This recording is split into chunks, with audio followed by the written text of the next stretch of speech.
We are live. We are live. Welcome to College Football's Peek Around the Corner with your host, Greg Pflugar. We cover everything in college football because we love everything in college football. And if you do us well, please subscribe to our channel. Smash the like button if you like our content. Ring the notification bell. Share the video.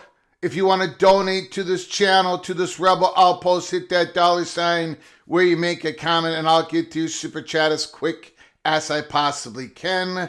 Welcome in, everybody, into the studio that sits on the corner, the very corner of Keith Jackson Parkway and Kurt Gowdy Avenue. Do not be afraid. Do not be afraid to become a legend with your comments and with your phone calls. I did not listen to the entirety of the Pete Bavacqua press conference. I've been working in the studio. I think I listened to the important parts. Maybe I missed something. We're going to talk about the Notre Dame press conference, where it all sits, where it all stands.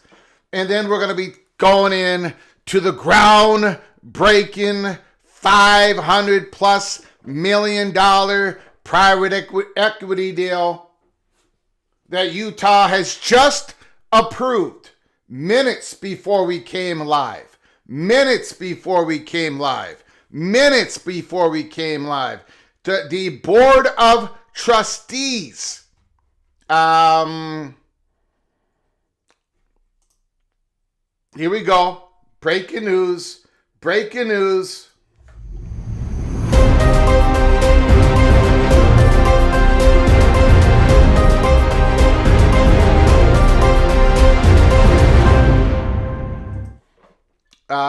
Whoops. Matt Baker, Utah, they just passed it unanimously. It's private equity resolution. There is a lot to sort through on this. So it is official. It is done. And if you missed it, Ross Dellinger, we're going to go through the article here on Ross Dellinger, Yahoo Sports. There is a lot more details to come from the deal. A lot more details to come from the deal. Now, we're going to talk about Notre Dame first because I've got more. There is a negative information that we received last night, and it is playing out. So we are going to talk about Notre Dame first, and then we're going to talk about Utah. But again, late last year, we had Peek Around the Corner. Try to give you the best peek around the corner in the business, and I think we do. But that's up for you all to decide.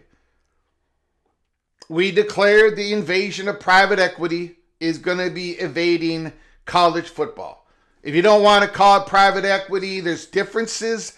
I get it. Private equity, private capital, public capital, third-party money. However you want to label it, if there is differences, there are similarities. This is a private equity deal. Private equity deal. But whatever. It was a coming. We were Paul Revere, although there is not a horse big enough and strong enough to carry the fat guy from Minnesota through college football country. So I was not on a horse. I was not on a horse. But I was screaming it from every hilltop, from every microphone that anybody gave to me. This was going to come. Now, what I also have been saying forever is I don't even think a Clydesdale could do it. But I'll take that in consideration, Mac. But what I also said is I have no idea how it was going to come in. I had no idea if it was first going to come in at a conference level, a school level. I had no idea. And I was honest about that. There have been so many stories circling around.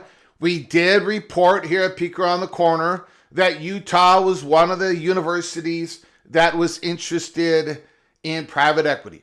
We said that. We gave out a few university names. Utah was one of them. Baylor was another. North Carolina was another. Wake Forest was another. So Utah has struck a deal, and we are going to go through the details, go through the Ross Dellinger report. And look, this was going to happen. Now it's happened. And now there's going to be more deals on the horizon. Do I know if it's a good deal for Utah or not? Of course I don't. You all are going to have an opinion on it. Let me know what your opinion on it is. But I don't think we really know the details. We know some of the details on the deal. Utah feels the need to do this again. They're setting up a for-profit entity. Is it a bigger risk than the Big Ten conference deal? Of course it is. Of course it is.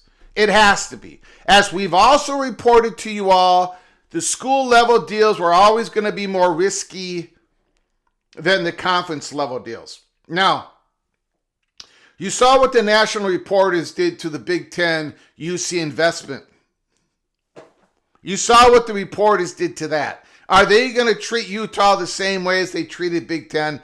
No, they're not. Because they don't have an axe to grind with Utah. Some Big 12 universities, fan bases, beat writers, they may take shots at Utah, and maybe some people have very good reasons to do that because the deal is no good. Maybe they really truly believe that. Maybe they're not just grinding an axe. But are they going to get tarred and feathered the way Stuart Mann did? All of them did to the Big Ten. All of them? No, they're not. Because Utah is not Tony Petitti in the Big Ten. But is this a good deal for Utah or not? I'm going to let you all decide. But there is more details. We need more details on the deal. We're going to get to it. But make no mistake. This is a monster day in college sports. When a public university like the University of Utah enters in this type of deal, it is a monster day for college sports. Period. Now, I know all the college football reporters are covering the Notre Dame press conference like they should. But when they get back, and they're going to be talking about this Utah deal. It is a monster deal. Other schools are going to follow, right? Of course they are. The deal might be a little bit different here, might be a little bit different there, but other schools are going to follow. Money is needed, and this idea of a for-profit entity, which was the most important part of the UC investment deal with the Big Ten, the part that the college football reporters did not want to cover. But that is the most important part of the Utah deal. Is it going to work out? Is it going to work out? We're going to get to that. First of all, let's do a roll call, and then we are going to hit the Notre Dame. We are going to hit the Notre Dame press conference here first, if you all don't mind. Al Woody's in the house. AMAC is here. Don Scruggs is here. Tumasta. Utah pulls the trigger. That's exactly what I said on X. Kirk Bender, Heelan, Florida. Zero Wiz. Oh boy, here comes Utah Ute. Rich Austin is in the house. My goodness. We already got a Ute in the house. Bob Swanger is here. Tazbo. We are live. We are live. Chase Chapman. The gate has been opened. Yeah. And once the gate opens, it's going to be a lot easier internal politics to walk through those gates. Look, just the Big Ten alone, schools are probably going to be okay. If we're not going to do a conference-wide type of deal, which doesn't have that much risk to it, and we could profit from it a lot. But if Michigan doesn't want to do that deal, we're going to do something on our own. A lot of people are going to be taking a look now. They're going to dust off their last proposal that they were given by private equity, measure it up to what they believe Utah just did, and yes, more is going to follow. Ryan Thomas is in the house. Bavakwa is more arrogant than Sankey. Vox, Quindaro, Gridiron, Einsteins, and Pigskin Wizards. By the way,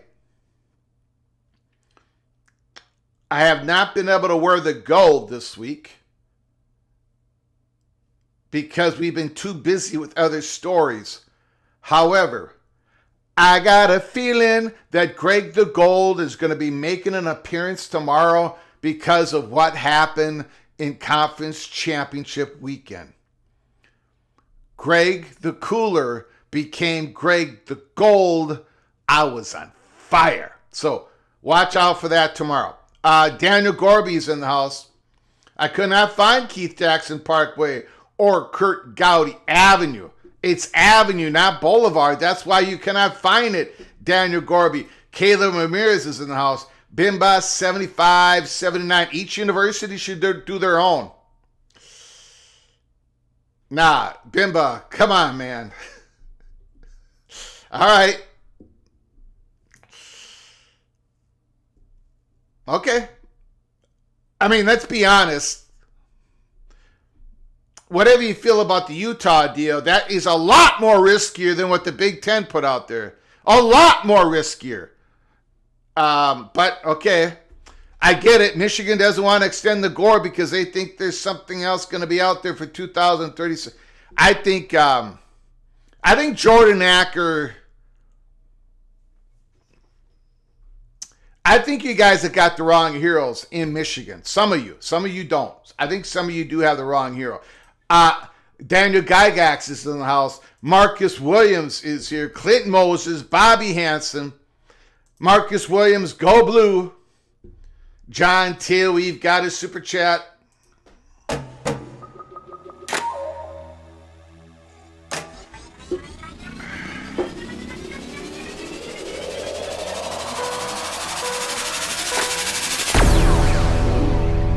Notre Dame needs cranberry juice and hot water bottle as soon as possible. Thank you, John Till.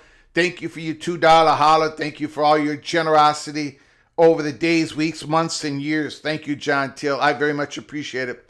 Thank you for starting us off today. Benjamin Griffin is in the house. Movie Time Blues is here. MBM is in the house. Florida Man. The press conference was a complete and total dud. D5 Terps is here. Expedition Greg is in the house, the architect. Then Notre Dame athletic director was all bark and no bite. Bruno Zabisco, the brother of Larry, the son of, it's not the son of Larry Zabisco. That's Bruno Sammartino and Larry Zabisco. Bavacqua was talking to Sankey, and then he mentioned Texas and Vanderbilt. 16 seems like a 16. We'll get into that. I got a lot to say on that. We talked about it a couple days ago.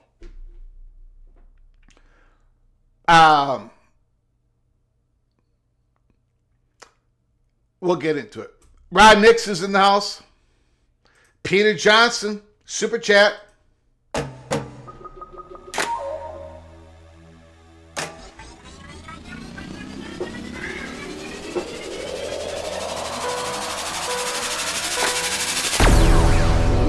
Thank you for the $2 holler, Peter Johnson. Good for Utah being the first with the reprice clause. Thank you so much for your generosity. I appreciate it. We are going to go through the details at the back end of the monologue. First, we're going to talk about Notre Dame. Then we're going to talk about a major breaking story, the Utah Utes. Morris Simmons is in the house. Holy smokes, the Seminole is here. Old Army. Memphis Dave.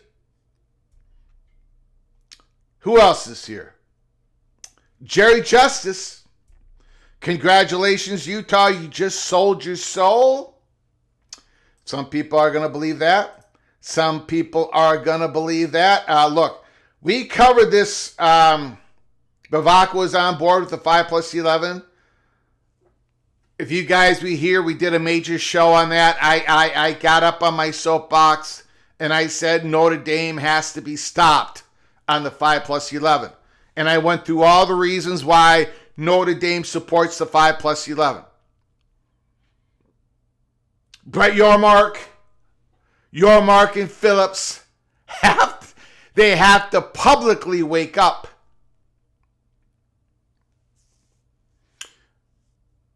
Notre Dame has every reason to be for 5+11, and they have no reason, no incentive, no motivation to be for a Army of 24 team AQ model.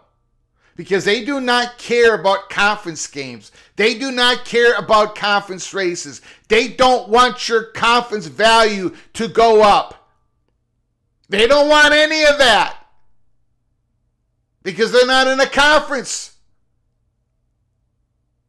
They want a committee to treat like nobody's in a conference except for the 5 auto bids. Got to stop Notre Dame on this. And I think we're well on our way on stop. We've got to be Yormark, unless he's a complete buffoon, and I don't think he is, he's got to get on board. So does Phillips. My God. You want to go into your next meeting negotiations, at least your mark in 2029, and you got to be able to say, look, we've had 4 AQs, 3 AQs, whatever we settle on. Look how much more valuable our conference is because we got these AQs in our pocket. We got conference race, and sometimes the Big 12 punches above its weight. You got to have all of that when you go in your next meeting, not this 5+11 and all this ESPN propaganda, and you're battling uphill every single year. Come on, Yormark. Come on, Phillips. Of course Notre Dame is going to be 5+11. Of course Bavacqua is talking to Sankey. They're allies in this. They're allies in this. They've always been.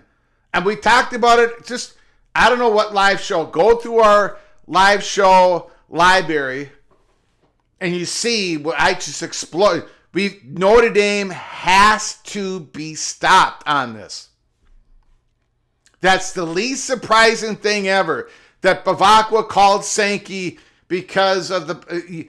Notre Dame has no reason to be for an AQ model. Because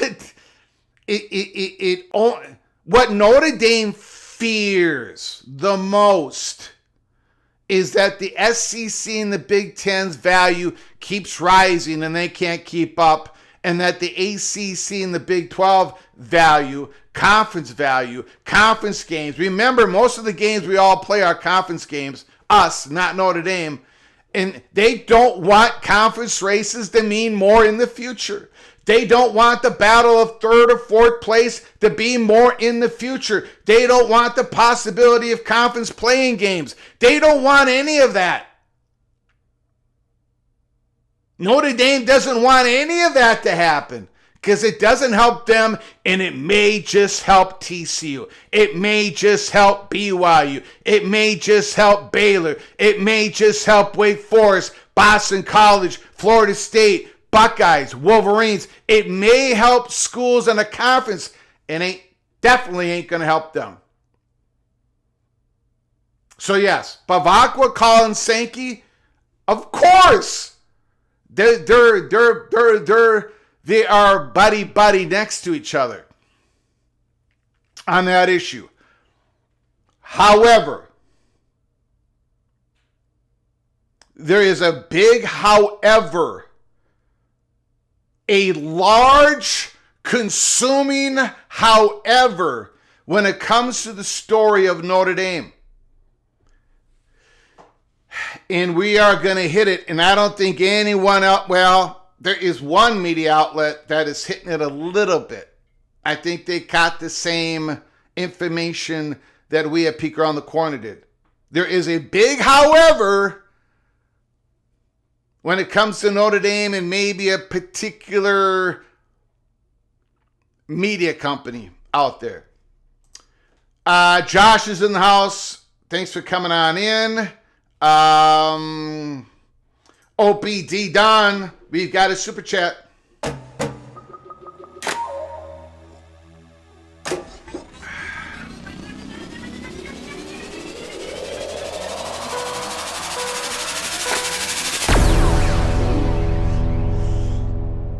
Okay, Greg Flugar, you say a horse couldn't hold you, but a hog can.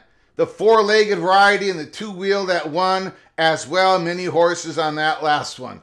Yeah, I think you are correct. Thank you, OPD Don. Thank you so much. Well, whatever vehicle that I was in, whatever vehicle could get me around college football country, I kept repeatedly said that private equity was on its way. And today, it has entered into the Holy Smokes Theater. The Holy Smokes Theater is now open once again. We'll get more into that later this week. It has finally happened. Utah in Otro capital. Okay. Thank you, Opie. Thank you so much for your generosity. I very much appreciate it. AZ Buckeye 96 is in the house. That just isn't. we'll get into that. Pac-Man, Utah to the Big Ten. Jeff Olson, the Evil Badger, is in the house. Misanthropist Jesus, Notre Dame would never go to the SEC. Christopher Hooter is in the house.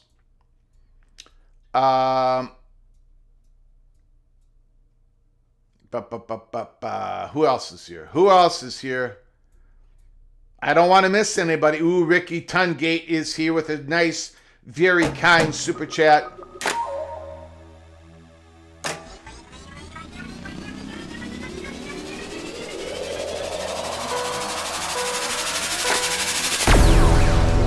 $5 holler, you're the man. No, you're the man, Ricky. You're the man. Mr. Hoosier, number one in the country, number one seed in the tournament. Holy smokes, Ricky Tungate. Thank you for your generosity once again, Mr. Hoosier.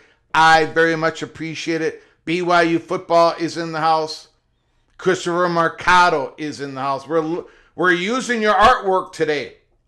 Mercado, we are using your artwork today. Otro Capital in Utah. Okay. All right. Okay, let's get in. Let me get into this Notre Dame situation. Now, yesterday on the live show, I did not believe that this event, that the athletic director of Notre Dame being upset, saying there's permanent damage between them and ACC, I did not believe that this was going to directly lead to Notre Dame leaving the conference. Okay? I said that on yesterday's live show. Maybe it's an exit ramp to an exit ramp to an exit ramp. That could be happening. But we are nowhere close. I know there's reports from people on the internet saying the exit has started to happen in the process. None of that is true. But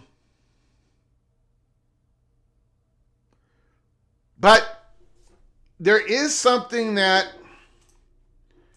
we were told yesterday, early afternoon.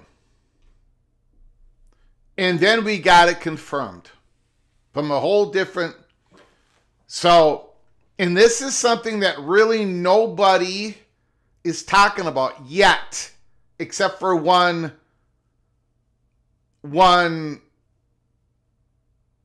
media outlet. So yesterday, 20 hours ago, now let's see what time it was, 3:16 p.m., I put out this post on X. This was a couple hours after we did an emergency live show yesterday. And I wrote, one of these two gentlemen is not happy with ESPN.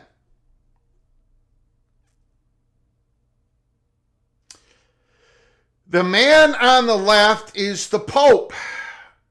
Now, maybe the Pope is upset with ESPN because maybe ESPN's reporting on his Chicago White Sox is not all that positive. I don't know.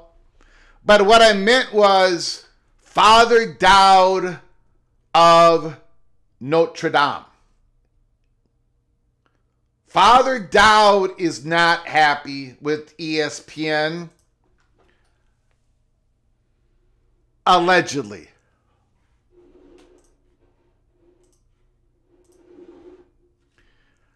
Allegedly.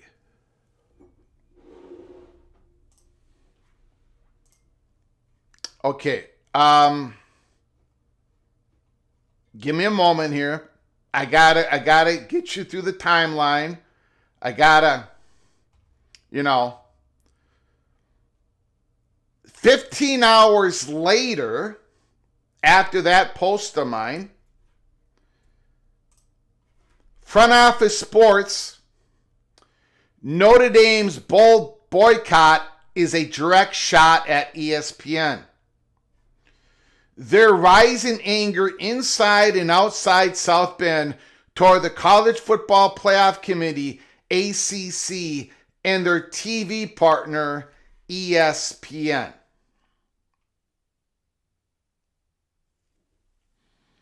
The ESPN part of this is not quite really being now. I got to give a lot of credit to Front Office Sports, but it ain't. This part of it is really something that could be driving a lot of this. I think it is truly.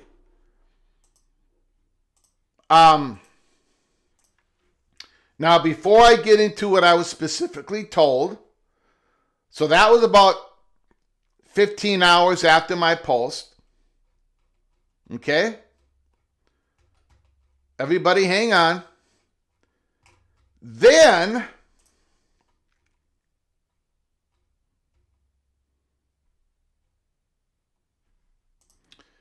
Pavakwa does that press conference today, and Pete Thamel posted this on what Pavakwa said. Notre Dame Athletic Director Pete Pavakwa on the damage done with the ACC. It has created damage. I'm not going to shy away from that. People a lot more important than me at the university feel the same way. I think people at the ACC know that it has done damage. So the athletic director reaffirmed that damage has been done. He did not use the word permanent, I don't think, today. I think he should not have used that word. He used it yesterday. But this is the part that I want to focus on. People a lot more important than me at the university feel the same way.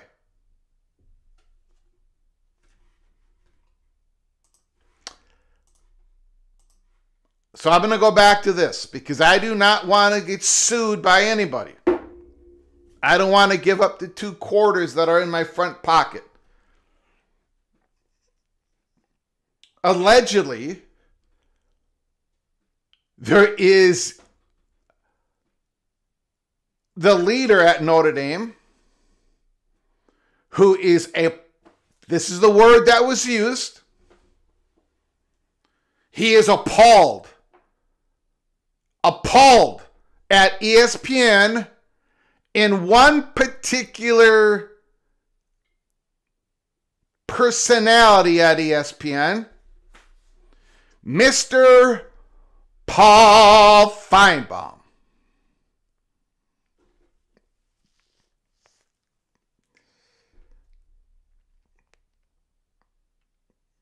There is a sense at Notre Dame, and I think this is the fuel that is making this fire grow bigger and bigger and bigger. ESPN is dumping all over Notre Dame. Almost like Notre Dame was the Big Ten. You got Paul Feinbaum saying stuff about Notre Dame that I don't even think Michigan people have said about Notre Dame. You've got Stephen A. Smith. Oh my gosh. Again, a door was opened to us yesterday. Couple hours after we went off live show, about 1 o'clock in the afternoon, Central Time. And it was the leader of Notre Dame, allegedly, Father Dowd, is appalled at ESPN and a specific ESPN personality. Now, I have talked about the ESPN machinery. Not just the ESPN machinery, but all the tentacles that are out there that are connected to the most powerful, valuable football content out there at SEC. And you've seen how Tony Petitti, you've seen the reporting on this UC investment deal that was a public capital deal, not a private equity deal. I mean, it was completely misreported. The process was completely misreported. Well, Notre Dame is starting to be flattened by the same machinery. I am not going to give Notre Dame,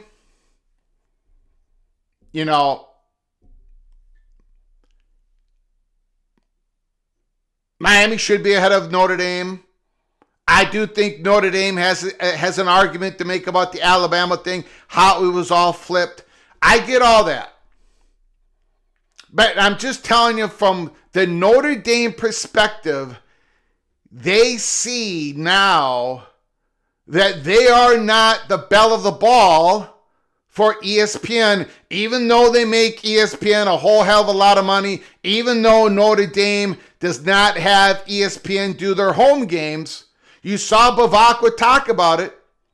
Every time we go into a stadium in the ACC, every time there's a TV game, when Notre Dame is on the road against an ACC opponent, you see the stands fill up, you see the ratings go up. We are a big business partner for ACC, and we got absolutely, I'm making up words now, dragged over the coals. Now, I don't agree. Now, there's a lot that I don't agree with Notre Dame on this, but I'm trying to give you the Notre Dame perspective. This is larger than ACC. It is. Bavacqua once again said it in his press conference. This is not about the ACC institutions. It's not about the schools. He even said it's not about Alabama. And he reaffirmed the relationship between Notre Dame and Miami, which we've been reporting to you forever. Those universities, they're not at war with each other at all. It's the opposite, actually. So it is a much bigger thing going on here. Notre Dame does not have somebody who can send out an army of characters and support them. Now, last night I had been perusing some college football YouTube channels, and I watched the great John Kennedy, Always Irish, and Goldsby do their YouTube show last night. And Goldsby kept saying, you could tell that the world had opened up to him. You could tell that this Notre Dame, former captain of the Notre Dame Fighting Irish back 20 years ago, you could tell that the world had he could see clearly now because the rain is gone. He called them Disney puppets. He kept using that phrase, Disney puppets. It's the Disney puppets that come out and they were all singing from the same songbook. They all had the same narrative. There was one exception, maybe another, but that's it. They finally woke up at Notre Dame.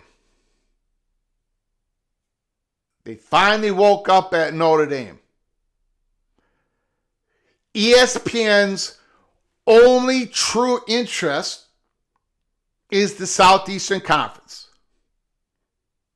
It really is. This really is not even about Miami. I keep getting DMs about Miami And this is not even about Miami. This is about Alabama. And larger, this is about ESPN that owns the ACC network. This is an ESPN situation. In Bavacqua, when he said there are much larger people, he's talking about, allegedly, the very highest person at Notre Dame. They are appalled at the personalities at ESPN. There is a big issue there. Now, I think at the end of the day, Bavacqua made a mistake. And I think it's a pretty big one, because he used the word permanent damage yesterday, and he did not use it today. In fact, he walked back a little bit even later yesterday when he called the relationship strained. And he did say we are going to have a frank conversation, but the time is not now.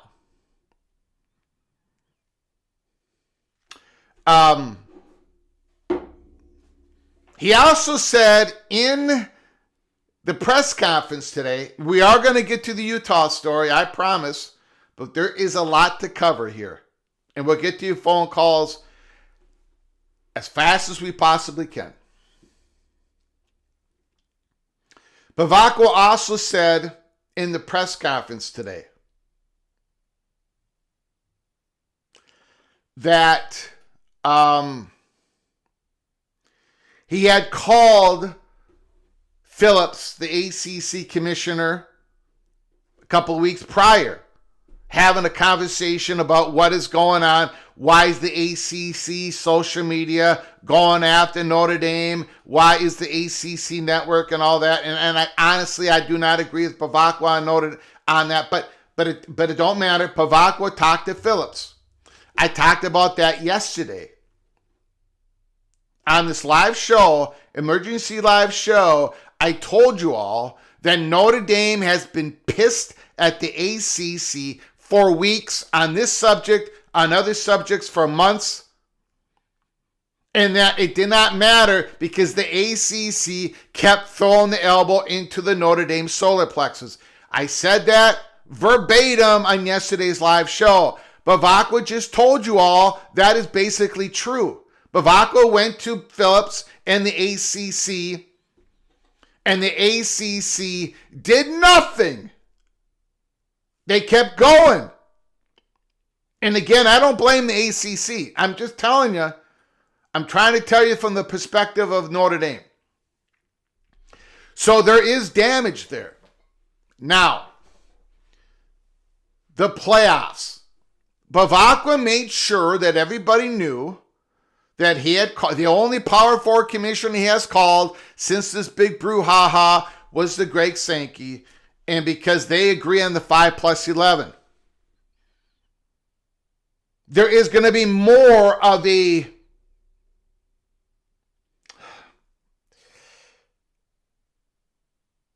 I find it almost impossible for Phillips, the ACC commissioner, to not be completely supportive of the Army of 24. At this point in time, it has to happen. And that, of course, is going to go against Notre Dame's interests. Not because, Notre Dame is going to make the playoffs at 24. That's not the point. The point is it's going to make the difference because the ACC, they're going to feel that it's in their best interest. Phillips and Bavacqua are not going to have the same. There is no way. They both were 4, 5+11, but no, they're not going to be going further. Look, again, let me get into another item.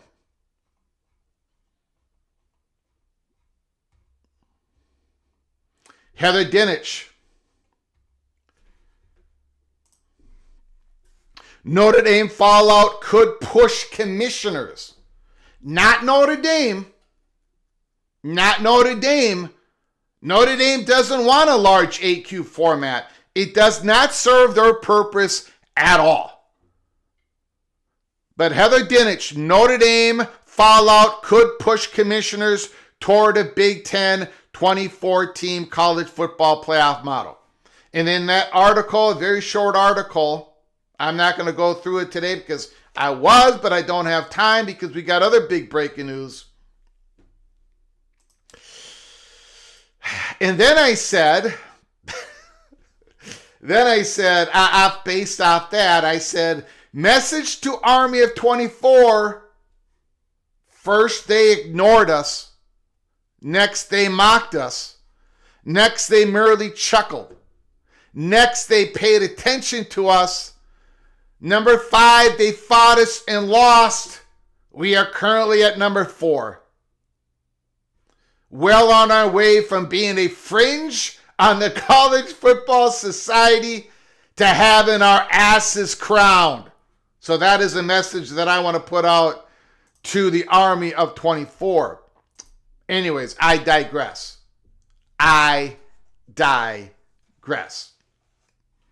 No college football playoff expansion without Notre Dame in the Big Ten. No college football playoff expansion without the SEC and the Big Ten agreeing. Notre Dame don't have that power no more. Notre Dame doesn't have that power anymore. That's why they're nestled up to the SEC. They do not want a large college football playoff format. And I got a feeling that the Big 12 and the ACC are going to be nestling up to Silent Tony. Okay. So that's the Notre Dame situation. Again, there is not going to be any dramatic moves by Notre Dame when it comes to conference, joining a conference or untangling themselves at this point in time. This could be an exit ramp to another exit ramp to an exit ramp that would happen, could happen, and I think eventually it will happen. But I don't think it's ever going to be about the playoffs. I think Notre Dame's leaving and joining the Big Ten, as I said over and over and over again, I don't think it's really ever going to be about the playoffs. It's going to be about Notre Dame not being able to maintain the stratification line of revenue when the event that happens, the material change in the ACC. Once there is a material change in the ACC, I don't think Notre Dame is going to be able to keep going the way there is. But anyways, let me get to the breaking story of the day. And again, super chats on the Notre Dame situation, I will get to them as soon as I can. Super chats on the Utah situation, I will get to them as soon as I can. After we talk about the breaking news on the Utah Utes, I will go to the phone calls as soon as possible because I want to hear you guys' opinion on this. Holy smokes. Holy smokes. AMAC, Greg, I have been reluctantly drafted into the Army of 24. I surrender.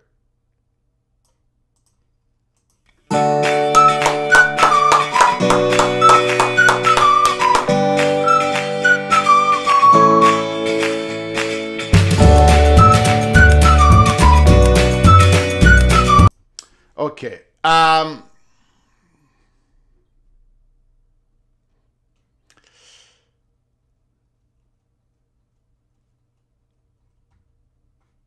Christopher Hooter.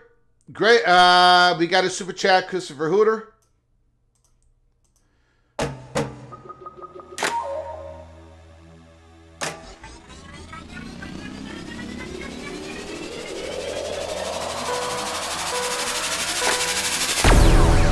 Uh, 16 would do this year with 2 G5s. Why do you need 24? Well, I've explained 16 is not big enough.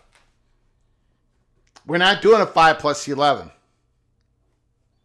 That's not going to happen. Nobody wants the committee to get even more power. And their little they have an impossible task. Large conferences, large imbalanced schedules. That you're always going to have this problem. Nobody wants to give the committee more power. Plus 16 does not give motivations to the top teams to have a first round bye. 24 happens to be the perfect number. You've got schools with a great motivation to get in the top 8 that would have a first round bye and a second round home game on campus. You would have great motivations for teams to get through 9 to 16, a first round home game on campus. You would have great motivations for teams that get ranked 17 to 24 because they make the playoffs first a game on the road. You would have great motivation, great intrigue, great drama through the last couple of weeks of the season, through rivalry week, no conference championship games, through rivalry week where people are trying to get into position to get that first round bye, second round home game, or get that first round home game, or to squeak in the playoffs. Conference races, conference standings would then be so incredibly important. And you know what really set me off? Josh Pate. I like Josh Pate, great personality, good guy, really good guy. But he made the argument that Alabama should be in the playoffs. Because how can you take the number 1 seed out of the SEC and not have them in the playoffs? And my reaction to him, and he never came back, and I said, oh, now the placement of where you are in the conference is important, not your resume. People want it both ways on this. 24, 2 bites at the apple, creates the value for non-conference games because there's 6 at-large bids. There's going to be 6 AQs in the Power 4 conferences. The second bite of the apple, conference games. Conference races are important. And then finally, in this new world of college football, we have no idea who the best team is. We don't. With the talent being spread out, we have no idea. I disagree with Notre Dame on a lot of things. I don't think they should be placed ahead of Miami. I'm not quite sure. I think maybe they should have been placed ahead of Alabama. But the one thing I do agree with Notre Dame is they were one of the best teams in the country coming down, and they would have been a threat to win it all. 12 is not big enough. 16 is not big enough. 24 gives 16 teams home playoff games on campus. And that's going to create more revenue. Instead of having these bowl games, that's going to create more revenue for the conferences, more revenues for your local businesses, your bars, your pizza place, your burger places that don't have cheese on their burgers. 24 is the perfect number. I'm off my soapbox. Thank you, Christopher Hooter. Thank you for your $2 holla. Yeah, the 24 army is growing. It is. Hold your position, army of 24. Hold your position. Notre Dame must be stopped. They don't want anything to do with the AQ model. Unless they join the conference, then they're going to want it. Okay. All right, let's get on with it. Here. I got a whole bunch of messages. Woo! I got a whole lot of messages. I'm not going to be able to get to them, guys. If you're sending me DMs right now, I'm not going to be able to get to them.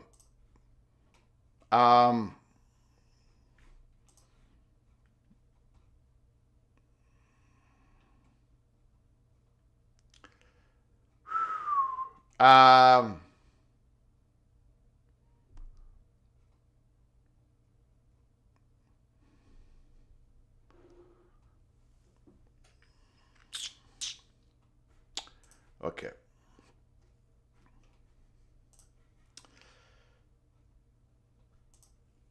Massive, massive story.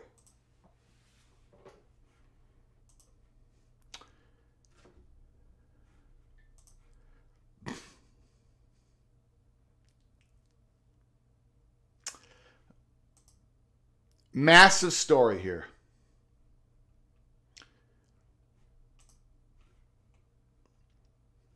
Yahoo Sports, Ross Dellinger.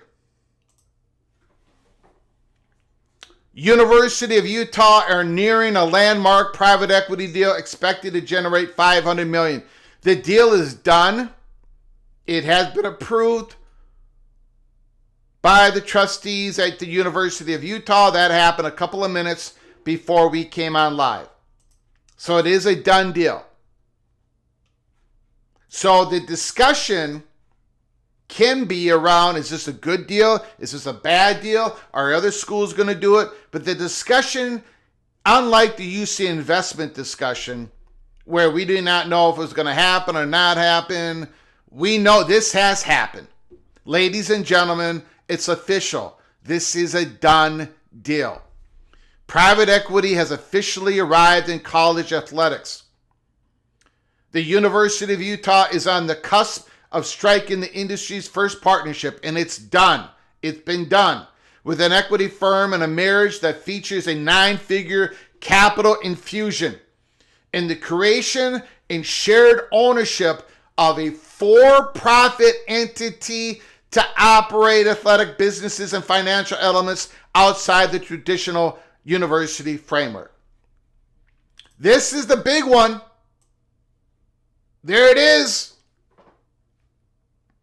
That's what the Big Ten tried to do.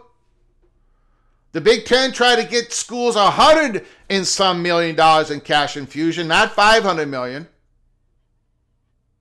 20 years of this partnership. This could be a 5 to 7 year. This is more of a private equity deal, but Utah's still going to have the decision making.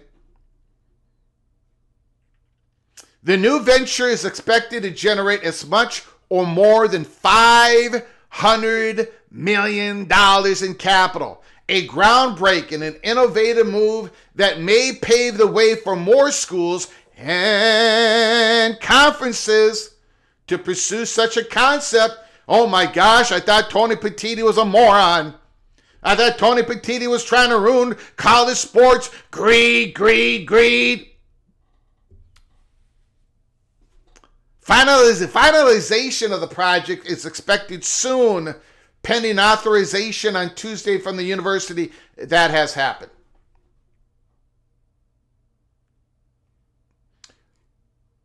Otro Capital, a New York-based sports private equity firm.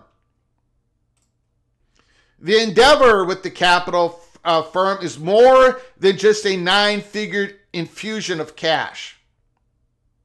At the center of the project is the creation of a private independent offshoot of the athletic department, Utah Brands and Entertainment LLC, which is like the Big Ten Enterprises concept, and a first of its kind partnership between a university athletic department and an equity partner.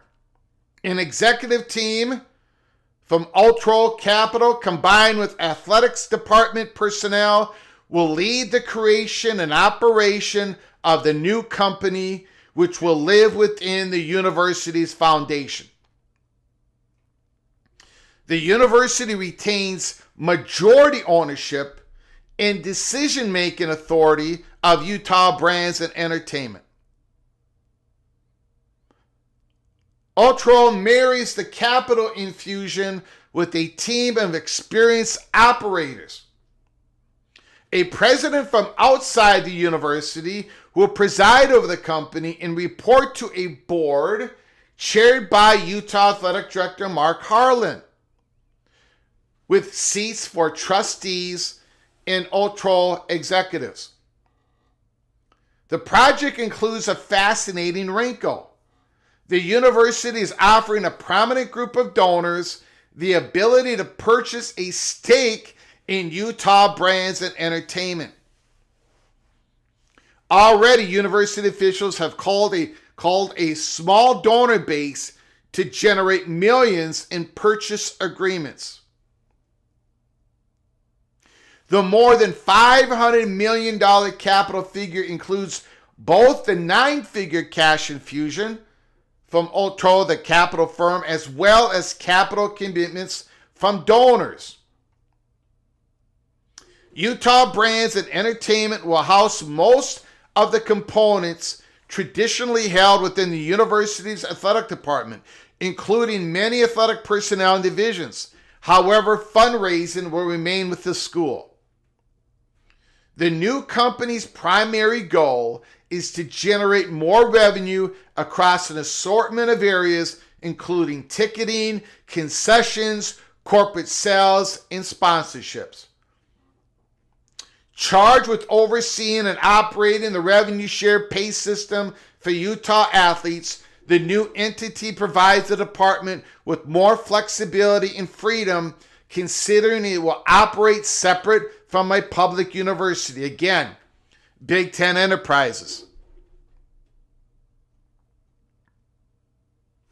The move isn't completely foreign to college sports.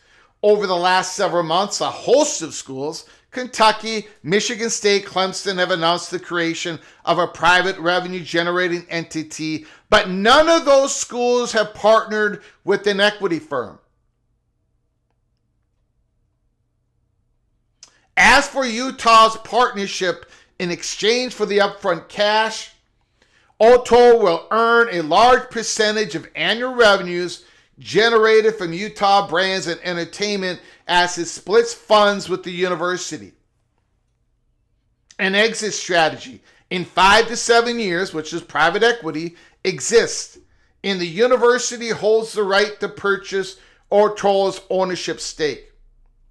The emergence of private equity in college sports is a long time coming.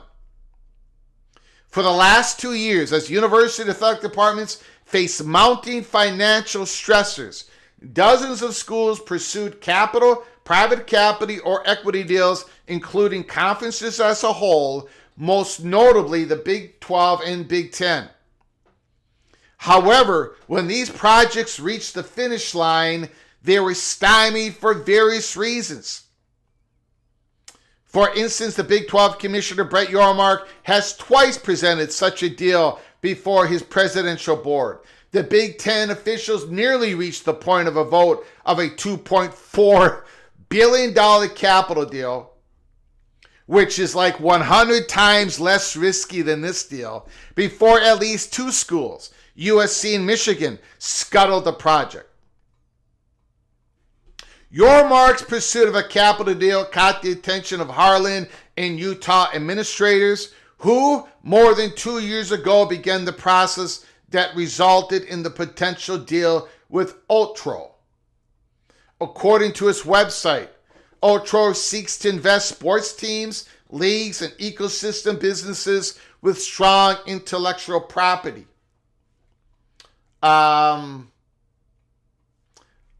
Senior executives who all served at Redbird Capital. I'm not going to go through the names of them. Otro is Formula One, Flexwork. According to the 2024 story, Otro was targeting $500 million for a sports-focused investment fund. The company has pitched its college plans to other schools, one specifically in the Big Ten, before Utah expressed serious interest. It's unclear if Otro has plans to execute similar agreements with other schools. Okay.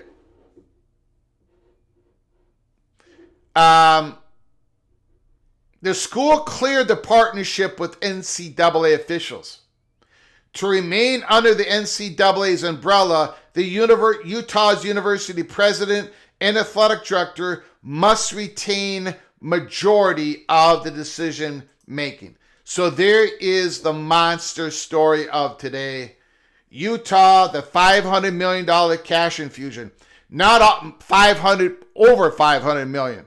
Some of that coming from their own donors, which they're going to have a stake in this entity, this LLC.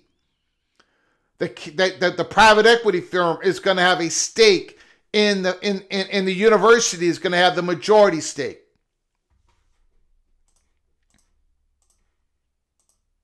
Incredible news. Massive, massive news. Private equity, always a gamble. Hopefully Utah knows what they're getting into. The secret sauce in this type of deal is, let me go back to it. You know what? I should have done this. At the very beginning of the article, let me see if I can find it.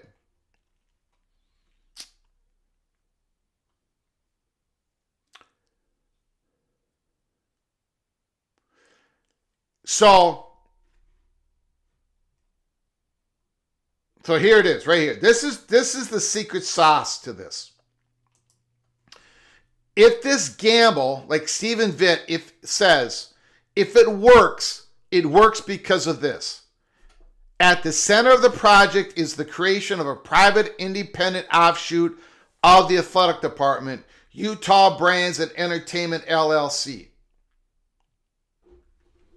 An executive team from Otro Capital, combined with athletics department personnel, will lead the creation and operation of the new company.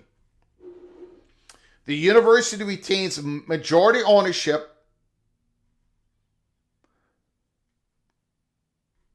Otro marries the capital infusion with a team of experienced operators.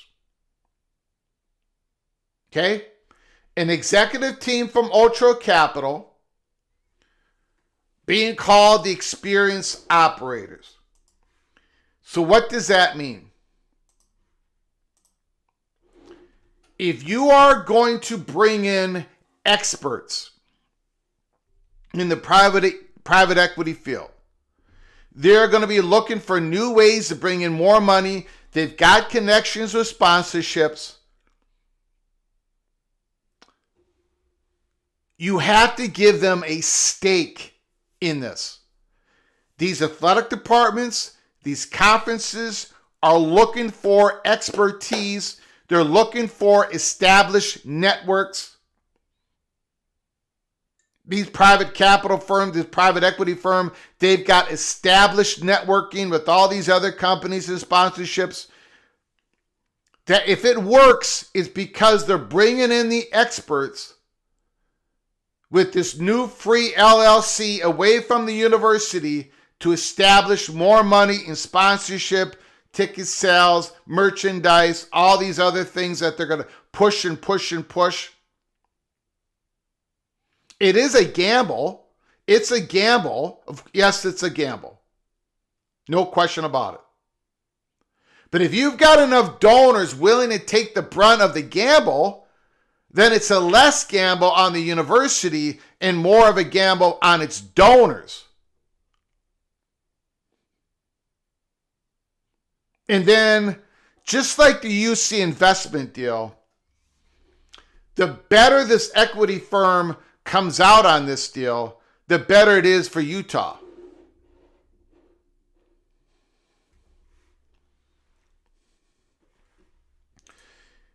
The Utah Athletic Department does not have experienced operators when it comes, again, just like these public universities, their endowments, how does these endowments invest their money? They use private equity because they're the experts. I know it's apples and oranges, but it's the same concept. These universities are already using private equity all over the place. So now they're going to use it in their athletic department. Is it going to work? I don't know, guys. I don't know. I tell you what, this is 500 times more risky than that UC investment deal that the Big Ten was going to do. But it was both the same type of concept. Big Ten Enterprises, Utah something LLC, for-profit entity. with the board, with the president, with the CEO, with people who've got experience making money.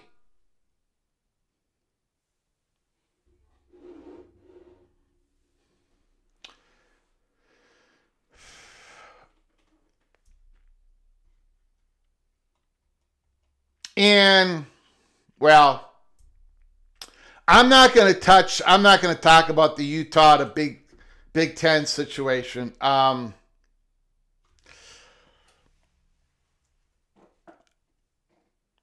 we have reported over and over again here at Peek Around the Corner that Utah has been pro private equity. We've said that 1,000 times because we knew. We knew. Utah is one of those. Baylor is one of those. North Carolina, Wake Forest, and there are others. I know I have said other schools. There's a big divide between schools that believe in this and schools that don't believe in this.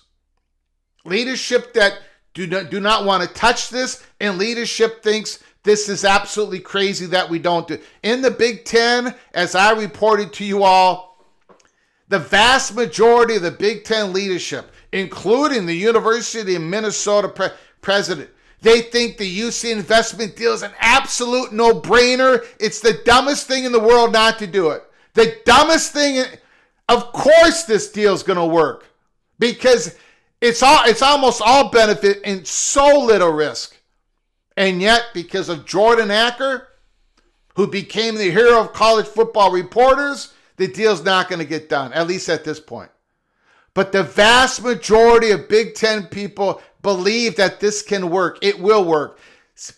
Same thing with ACC schools. Same thing. Same thing with Duke and North Carolina. Same thing. And you're going to see more and more of these deals. And then now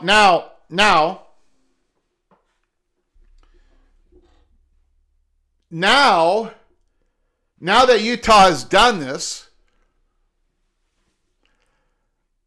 I get it. People got to have they're grinding their axe on Utah. I get it. But listen now, because Utah has done this, there are schools out there that are going to be afraid. They're going to be afraid this actually works. They're not afraid that if it doesn't work, they're not hopping. They're not going to be hopping on X and message boards and everything because they fear for Utah. They're going to be hopping on the message boards and X ripping on Utah because they're afraid it's going to work.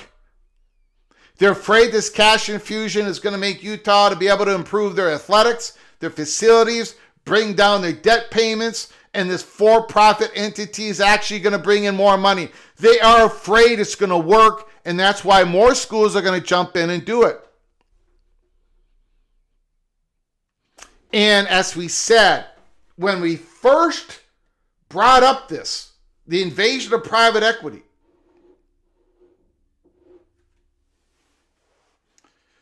when we first brought up this, we told you all we did not know how it was going to come in, conference level, school level, whatever.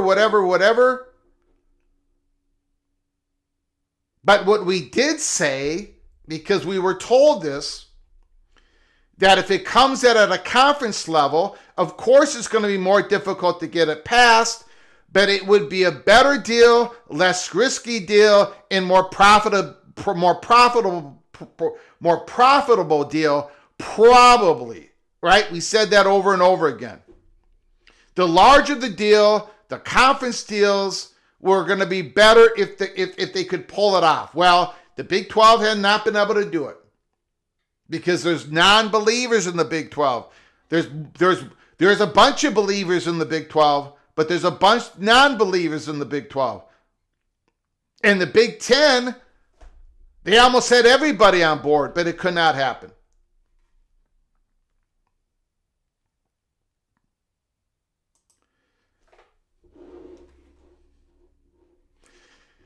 I have to believe Utah's ultimate goal in making this move is to make themselves more attractive to the Big Ten. It could be It could be. That could be one of the goals. There is an attraction there.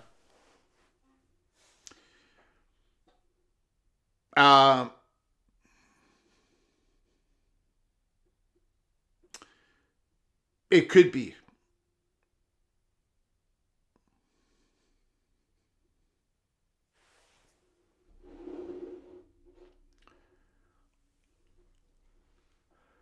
Okay, guys, we're going to open up the phone lines. Let me know what you're thinking.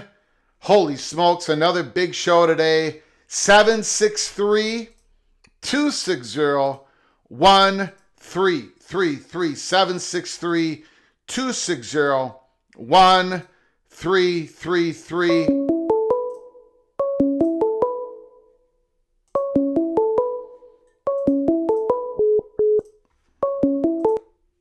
Call from Rick?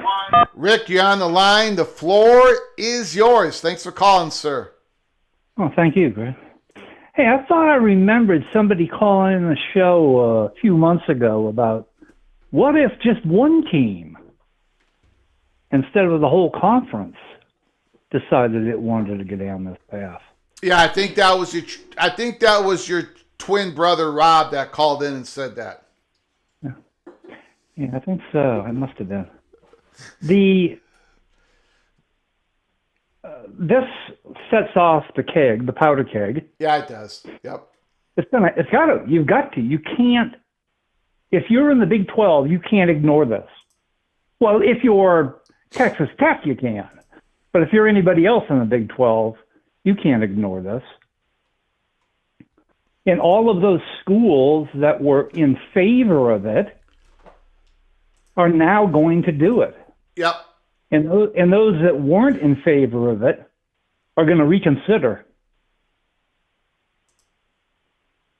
Another aspect, I think, of doing this is, and I don't think anybody's thought this out, and I'm piggybacking off what you said about the great connections that you get by doing this.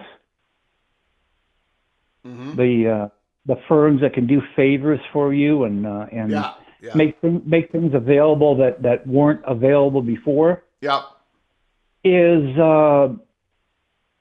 nil. They can open up doors to Utah students and nil agreements. Yeah. That weren't there before. Yep. Yeah. Above and beyond, perhaps, the $20.5 million. You know, the ones that aren't reported, the ones that don't need approval. What was that last part? There are some nil agreements that don't need approval. Isn't that correct?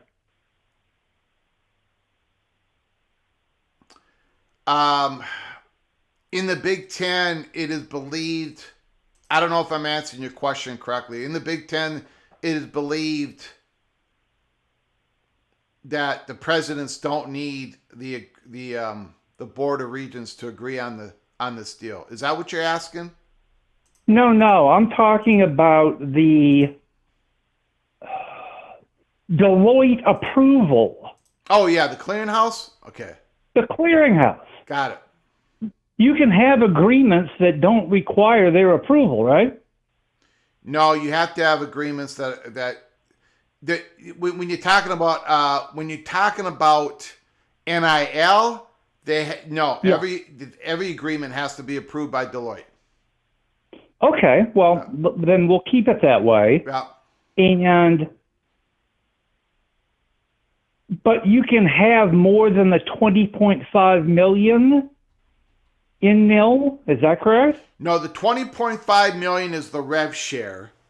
That's rev share. Okay. That is you pay directly from the school to the student athletes.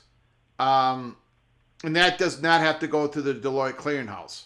Okay, and you can pay nil one guy $12 million of your $14 million budget if you want. But the Okay, NIL has to go to the Deloitte Clearinghouse. Okay, that's where I'm confusing the two. Then as far as nil goes, you're unlimited in what you can potentially pay a student athlete as long as it's approved by Deloitte. Yep. So if this opens up the door for a whole bunch of companies that can sponsor Utah nil deals, it's a treasure trove for the youths. It could be, yes. That's a very, I haven't looked at the NIL angle to it, but yeah, it could be. That's all. Yeah, that's exactly. You said it. You said short, but took me a long time to say. Yeah, the NIL angle of doing this. Yeah. Right. And now I've got to wonder if the 15 of the 17. I'm sorry, 16 of the 18 Big Ten teams aren't. Oh, how should we say? Going out on their own. They might, and that would be probably a travesty because the leverage and the purchasing power of 18 Big Ten schools would shatter the leverage power of Utah, right? I couldn't agree more. And it would benefit all. It would benefit all 18 schools. Ohio State, Michigan, even the biggest ones, way more than it would Utah. But because of this Jordan Acker, the hero of the college football reporters, it may not happen. Well, you just give them an ultimatum tonight, USC and Michigan. Do you want to change your mind, or are we going to go off on our own? Yeah. They'll be just fine. USC and Michigan will be just fine. So they'll probably say, go off on your own. Yeah. Because I don't see them. They don't need the leverage that a Northwestern and a Purdue do. Yeah. Purdue do. Yeah. Hey, I'll leave it at that. You got it. Later. Appreciate it, sir. Great call.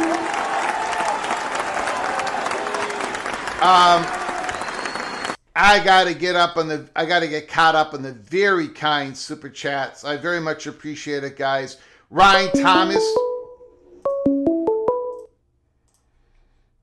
Call from Christopher Hooter. Christopher Hooter, can you wait on for a moment? I'm way behind here. Yep.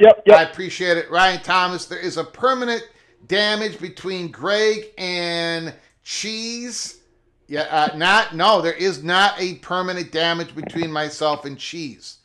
There's a permanent damage between myself and combining cheese with meat. I've got no problem with cheese. I've got no problem with meat. I've got a problem with all of you guys mixing it all up.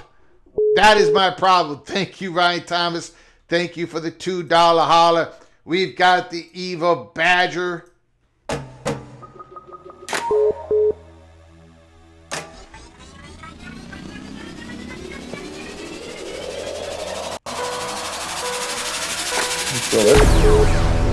Notre Dame athletic director says it strengthens Notre Dame resolve to stay independent. And they're gonna say that all the way until they're not. And I don't blame them from saying that. And again, as I said yesterday, what's going on here isn't going to directly lead to any big change in any of that. It could be an exit ramp to an exit ramp to an exit ramp, but nothing happening now. Thank you, Eva Badger. Thank you for the $5 holler. And Kenneth Maynard, off-season Holy Smokes Theater shifts to Utah. We'll see about that. We'll see about that. Thank you for the super chat, Kenneth Maynard. Appreciate it. Christopher Hooter, one more second here. I want to get to a comment that was in the comment section.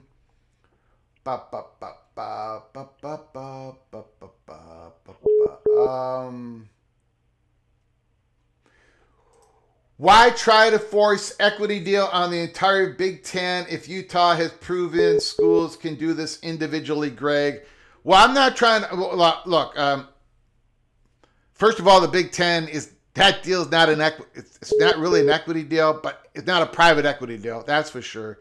Second of all, because it would work better if the whole conference was in on it. That's the point. That's the point that third-party people have said over and over again, that the more people you got in it, the more purchasing power leverage that this for-profit entity would have on sponsorships when it comes to jersey patches, when it comes to anything you're doing. The larger, the better. That's why that's why Yormark tried to get this done. That's why Tony Petitti tried to get this done.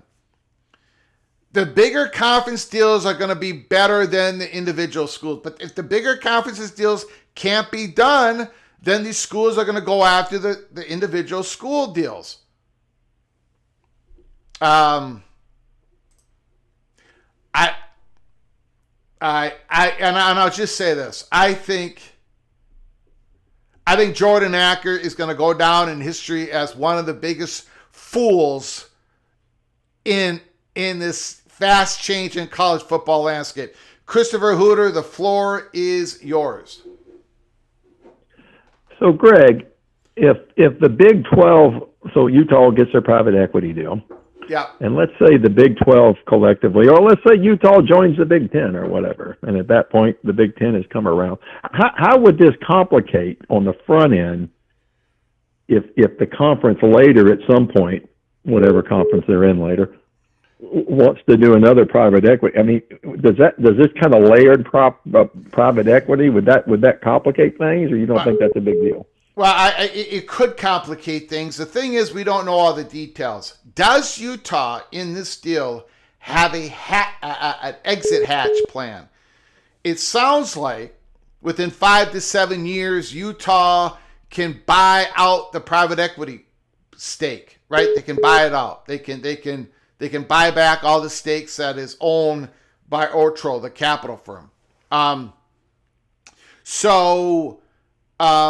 is there an exit hatch to where the Big Ten says, Utah, we want you in the Big Ten, and we're going to create our own enterprises, Big Ten enterprises. We're going to do all what we're going to say we're going to do. And can Utah get out of this deal by giving this Otro a big old check that probably will come from the Big Ten capital infusion? I don't know.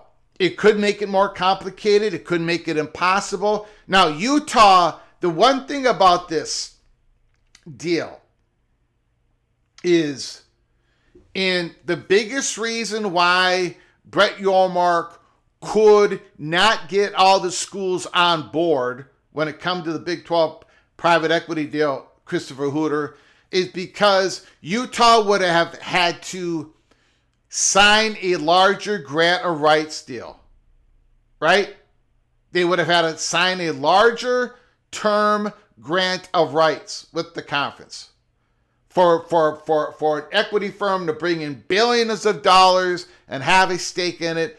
Utah is not signing a larger term grant of rights with this deal. So that's one of the positives that Utah is getting out of this.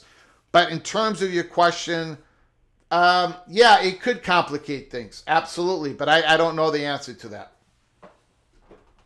Yeah, I could see how we'll call it the Power 2 bubble teams, Utah and Kansas and teams like that might not want to extend their grant of rights way out into the future. Yeah.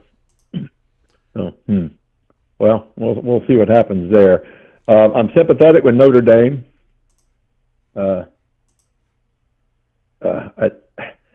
there was a couple posts earlier. Was this chatter or is this rumors, or do you think they're working on because I asked this the other day and we didn't think it would happen, but is it possible that Notre Dame and the SEC could somehow get something together and get a scheduling agreement, and what would that mean for their Olympic sports? I'm sorry, you said ACC or SEC? SEC. Could Notre Dame get a scheduling agreement with the SEC? I guess they could. I guess it's possible. Sure, it's possible. I would not bet on it, but it's possible. The thing about the ACC is there are schools in the ACC that have Notre Dame alumnus boosters, Notre Dame demographics that do live in some of those markets. Notre Dame does not live in Big 12 markets, essentially. Notre Dame does not live in SEC markets almost entirely. There are exceptions, Atlanta and things. And Notre Dame has always wanted to play their sports in front of their people. That's why they go to California, Los Angeles. That's why they're always making sure. That's why they had that long 100-year history with USC. That's why they play Purdue. That's why they want to be in Chicago when they play Northwestern. That's why they're up with Boston College in northeastern section of this country. Big 12 country in the Southeastern Conference does not really check that box for Notre Dame. However, signing a scheduling deal with the Southeastern Conference in the years ahead would solve all the problems that Notre Dame would have when it comes to maintaining a schedule that's good enough for NBC. But, it's possible. I would not bet on it, though. But go ahead, sir. Well, I'm just curious, since he took that shot yesterday at the ACC, the athletic director, right? I mean, that was strong language. Yeah, it Looks was. to me like he's ready to do something, and I'm sure he has been talking to Greg Sankey. But we'll see what comes of that. Yep. I don't know. Never know. But I appreciate the reporting here on Utah. I did not see that coming, and we'll see how that plays out too. Anyway, man, I'm enjoying the show. Okay. You got it, buddy. Appreciate it. Yes, sir. Thank you. Bye.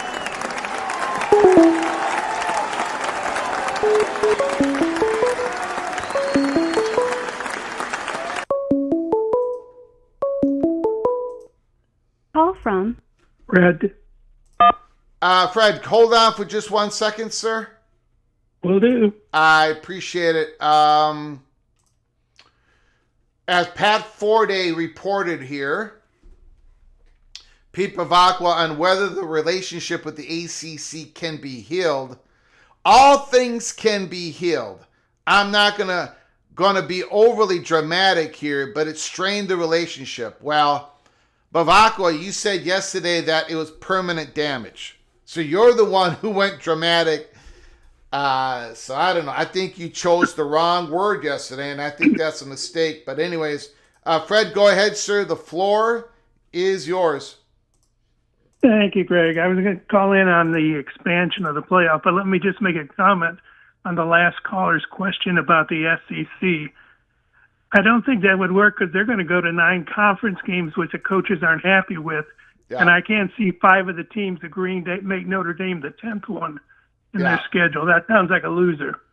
Yeah, and then there's a lot of SEC teams that already have their 10th conference game all locked up, like Florida with Florida State, right? South Carolina with Clemson, and yeah. We'll see. Okay, Greg, I want you to tell me where I'm wrong on my thinking here. It just occurred to me. We're spending I'm with you on the 24. I think a lot of people are becoming that way, but the whole idea is we've got to convince Greg Sankey to do it and make it a win-win situation. We're spending way too much time on talking about 4-4-2-2 or 4-4-4-4-2-6, and I think that's a wrong message, and I think it's going to get us to lose.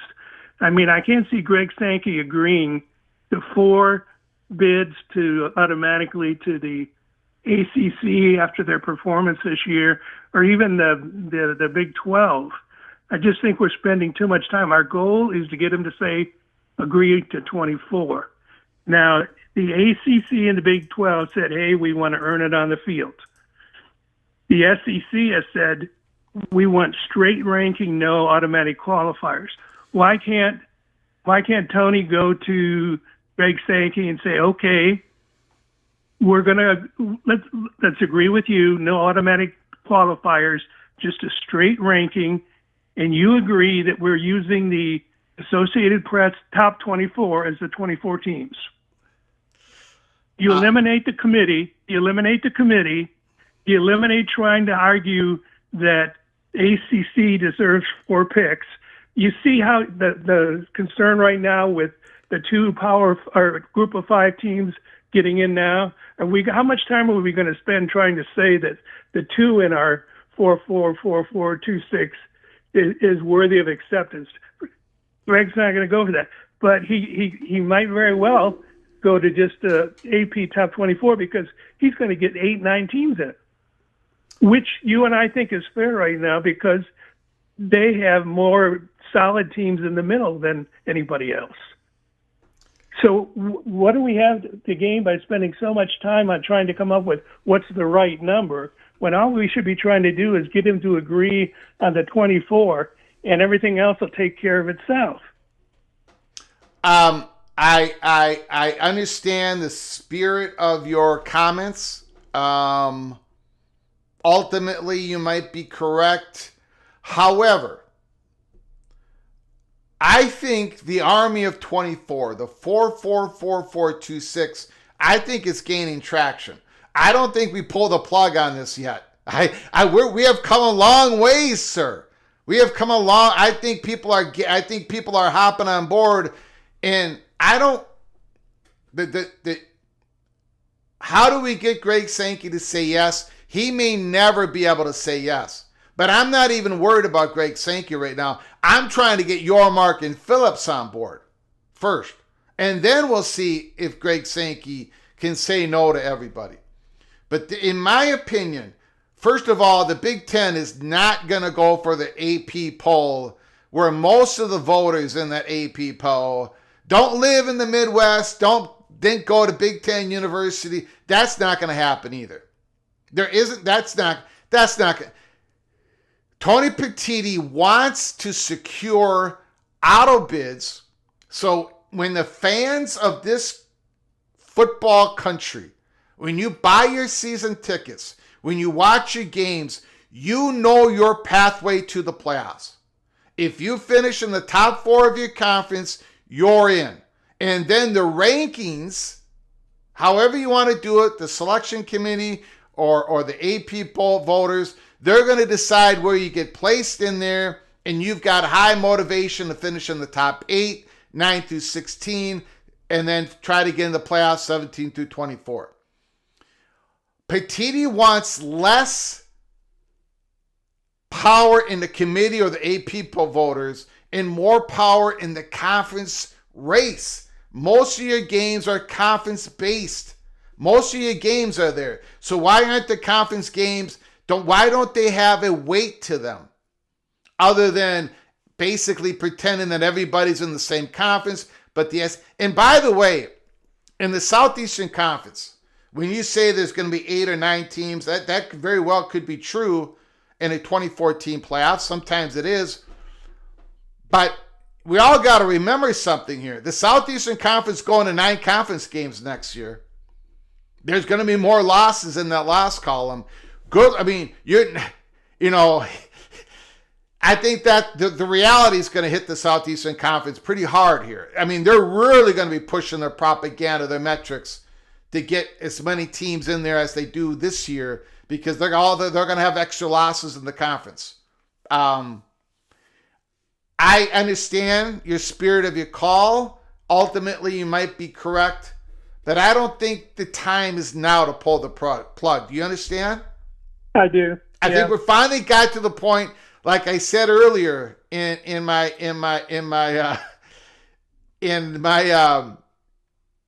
comment here on X. I'll put it up on the board one more time. Heather Dinich says Notre Dame fallout could push commissioners towards Big Ten's 24-team CFP model. They're finally writing about it in positive terms. And I said, message to Army of 24. 1, first they ignored us. 2, next they mocked us. 3, next they merely chuckled. 4, next they paid attention to us. Number 5, they fought us and lost. We are currently at number 4, well on our way from being on the fringe of college football society to having our asses crowned. So I don't want to give up the fight quite just yet. No, okay, well, I can understand it. I was just kind of hoping that maybe the committee could go away. Yeah, well, I'm hoping that too, to a certain point. All right, Greg. All right, Thank buddy. you. Take care. Appreciate it. Call again. I will do. Bye-bye. You got it. Beautiful call.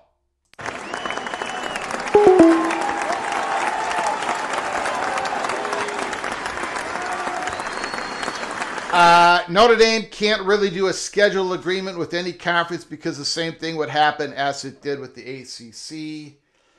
And again, as we talked about yesterday, thank you for the $5 holler, Eva Badger. I very much appreciate your generosity, sir. And as we said, Eva Badger, that is a lot more difficult than, you might have to completely sever ties with the ACC if you're going to do a change in the scheduling agreement from the ACC to the Big 12, the ACC to the SEC, the ACC to the Big whatever, because that is the great compromise between Notre Dame and the ACC. Notre Dame can play in their sports, 24 sponsored sports. They have a grant of rights with the ACC network. Not with their tier 1 content, but with the ACC network. Notre Dame's signature is on the grant of rights to 2036. So if you're going to pull your scheduling, your football games away from ACC, what is going to stop the ACC from saying, okay, well, we're going to shut down your ACC network access? You're not going to have, the whole thing will probably tumble if that happens. Thank you for the $5 holler. I very much appreciate it. Thank you, Eva Badger. I do want to thank Eva Badger, Kenneth Maynard, Christopher Hooter, Ryan Thomas, Ricky Tungate, OBD Don, Peter Johnson, and John Teal for your generosity, for helping us keep the lights on and grow the channel. I do want to thank everybody for their phone calls, for your comments in the comment section.